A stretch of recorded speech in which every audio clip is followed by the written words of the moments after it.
And set your DVRs, never miss an episode of The Five. You never change the channel when this man is on. Last name Roberts, first name John. Ooh. Beard nuggets, an image that I just cannot unsee. Thanks for that, Dan. Good evening.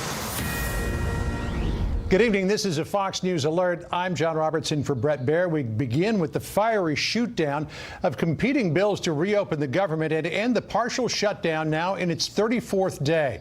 Both measures failed to get the necessary votes from the other side. Moments ago, President Trump on what comes next. Mitch McConnell's meeting with Chuck Schumer and see if they'll have to see what happens. They're meeting to see if they can work out something, maybe on a temporary basis where we start. But we have a lot of alternatives. There are a lot of people that want this to happen. The Senate rejections came hours after President Trump backed down in his tug of war with the House Speaker over the State of the Union address.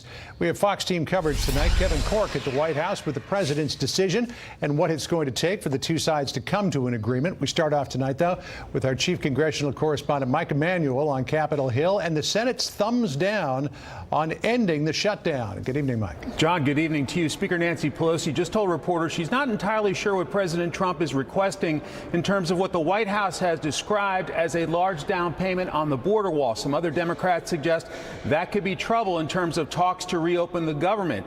Votes today in the Senate seem designed to show all that compromise is necessary, and some moderate senators on both sides are signaling they've had enough.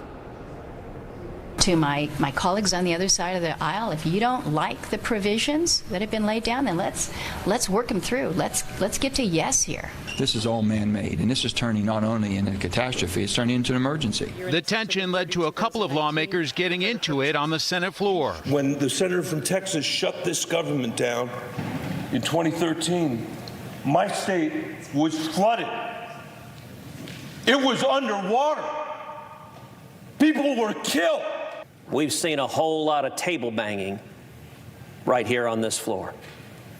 The senator from Colorado spent a great deal of time yelling,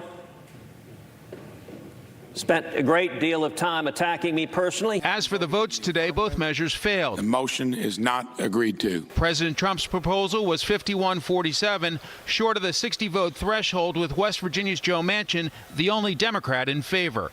6 Republicans, Alexander, Collins, Gardner, Isaacson, Murkowski, and Romney, voted with Democrats on a second bill to open the government for 2 weeks without wall funding. Not enough. Louisiana Republican John Kennedy called voting for a bill President Trump would veto